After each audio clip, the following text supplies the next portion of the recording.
আজকাল বাচ্চারা দেখি ঘরে থাকতে খালি সবসময় মোবাইল নিয়ে টিপাটিপি করে। এই জন্য বাচ্চাদের মোবাইল থেকে দূরে সরে রাখার জন্য আমরা চাইলে বাচ্চাদের কোনো গেমস খেলতে নিয়ে যাই বা কোনো গেমসের মানে ওরকম খেলা টাইপের কোনো কিছুতে বাচ্চাদের যদি মানে ওগুলোর প্রতি যদি ওদের মনোযোগী করে তুলতে পারে, তাহলে আমার মনে হচ্ছে বাচ্চারা একটু মোবাইলের কাছ থেকে দূরে থাকতে পারে। যেমন প্রতিটা বাচ্চা মানে ওদেরকে একটু বিনোদনের ব্যবস্থা করতে হবে, না হলে তো এখনকার বাচ্চারা আসসালামু আলাইকুম, সবাই কেমন আছেন? আমি আলহামদুলিল্লাহ ভালো। এই যে বাচ্চাদের একটু মানে খুশি করার জন্য, ওদেরকে বিনোদন দেওয়ার জন্য সব বাচ্চাদেরকে নিয়ে চলে গেলাম একটু বুবু ওয়ার্ল্ডে। আসলে এগুলো বাচ্চা সবগুলো আবার আমার না, এগুলো বোনের ভাইয়ের বাচ্চা। মানে ওদের ওদের নানুর কাছে আবদার ছিল, মামার কাছে, ফুপির কাছে আবদার। তো আমরাও কি করছি, ওদের নানুমণিকে বললাম যে আমাদের ছেলেদের আবদারটা পূরণ করো। তো এই জন্য সবাই মানে মানে বললাম যে সবাইদেরকে নিয়ে একটু করে খেলাধুলা, যেহেতু বাচ্চারা ঘরে থাকতে থাকতে অনেকটা টায়ার্ড হয়ে যাচ্ছে, সারাক্ষণ মোবাইল মোবাইল মোবাইল। এই জন্য মোবাইলের কাছ থেকে দূরে সরার জন্য বাচ্চাদেরকে নিয়ে চলে গেলাম বুবু ওয়ার্ল্ডে। মানে বুবু ওয়ার্ল্ডে বাচ্চাদের মানে প্রচুর মানে খেলা, মানে বিভিন্ন খেলাপাতির থাকে। ওরা অনেক গেমস, চকলেট গেমস, তারপরে বিভিন্ন রকমের খেলতে পারে, জাম্পিং, অনেক রকমের। আসলে এটা করলে মানে বাচ্চাদের জন্য অনেক ভালো, মানে যেহেতু বাচ্চারা মানে মানে এইসব খেলাপাতি করলে ওদের মনটা অনেক হয়ে যায়। এটা অনেক চকলেট, এই গেমসটা কিন্তু অনেক ভালো। মানে এই গেমসটাতে মানে প্রচুর চকলেট থাকে। তারপরে এখানে আপনার ডল আছে, বিভিন্ন রকমের ডল দেখেন। আর এই পাশে আছে হচ্ছে যে তাও পুতুলের আর এখানে তো মানে বিভিন্ন রকমের খেলনা, অবশ্য খেলনাগুলো প্রচুর দাম। এগুলো না মানে একটা খেলনা অনেক বেশি, একটা 1000, 2000, 3 এরকম টাইপের দাম। তাই তাছাড়া এই খেলনাগুলো নেওয়া হচ্ছে না, নেওয়াই ভালো।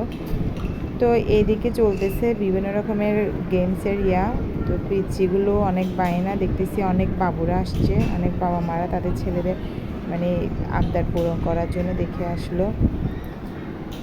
তাছাড়া দেখতেছি যে বিভিন্ন রকমের জিনিসের আছে। তো এখানে দেখতেছি ছোট বাচ্চারা অনেকের জাম্পিং শুরু করতেছে, যে বাচ্চাদের বিভিন্ন রকমের জাম্পিং, অনেক খেলাধুলা আছে এখানে। এরপরে পিচ্চিগুলো দেখতেছি যে বিমানে চড়ার জন্য বিভিন্ন বায়না করতেছে। তো ওরা যাই করে না কেন, ওদেরকে তো সব কিছুতে আগ্রহী করতে পারবো না, ওদের সব খেলা তো মানে সব কিছুতে ওদেরকে চড়াইতে পারবো না। সেজন্য এখানে দেখতেছি একটা বড় হেলিকপ্টার, একটা বাচ্চাও বসে ওখানে খেলতেছে। অনেক রকমের গেমস, আসলে এখানে না দেখলে এটা মানে বুঝতে পারবে না। আসলে বাচ্চাদের নিয়ে যে যাইতে হবে, নাহলে তো মানে দেখলে মানে বোঝা যায় যে এটা সৌন্দর্য, অনেক সৌন্দর্য আছে। তবে টিকিটের দামটা একটু বেশি থাকে। বিভিন্ন রকম এখানে মামা ভাগ্নে সব লড়াই শুরু হয়েছে। মামা ভাগ্নে একটা গেম, হাড্ডাহাড্ডি লড়াই চলতেছে ওর মামার সাথে। ঘরের ছেলেটা আর আমার ভাই, ছোটো ভাইটা খেলতেছে।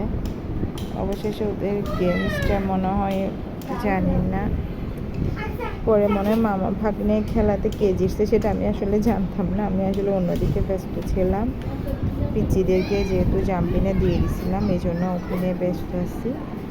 এই হচ্ছে এই মানে বাচ্চাদের। তো আপনারাও চাইলে মানে চট্টগ্রামে আপনার জারাগিপাড়ের ওইদিকে মানে যারা থাকেন, চাইলে বাচ্চাদের বা চট্টগ্রাম জারাগিপাড়ের ওপর ওয়ার্ল্ডে বাচ্চাদেরই নিয়ে যেতে পারেন। এদিকে আমার বোনের ভাইয়ের মেয়েটা আমার সাথে ফাইট করতেছে, ঝগড়া করতেছে।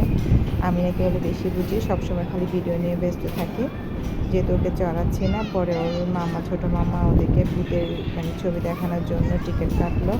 তো ওরা বলতেছে একটু ওয়েট করেন, আমরা পরে দেবো। এদিকে আমার ছেলেটাও তো আছে, ঠান্ডাতে এসিতে কাঁচতেছে। অবশেষে সব কিছু করলে ওদেরকে নিচে নিয়ে গেলাম পিৎজা খাওয়ার জন্য, জুস আর পিৎজা। যেহেতু তো আমার ছেলে বলতেছে পুরাই পিৎজাটা আমি খাবো, ও তো বুঝতে পারে না, মানে ওর থেকে বুঝশক্তিটাই কম। এই আর কি, খাওয়া দাওয়া করে সবাই মিলে আবার চলে আসলাম, যেহেতু সন্ধ্যা অনেকটা রাত হয়ে গেছে, এই জন্য সবাই মিলে বাসে চলে আসলাম। তো কেমন লাগলো সবার, একটু যদি ভালো লেগে থাকে সবাই লাইক শেয়ার করবেন। এতটুকু, সবাই ভালো থাকবেন। আল্লাহ হাফেজ।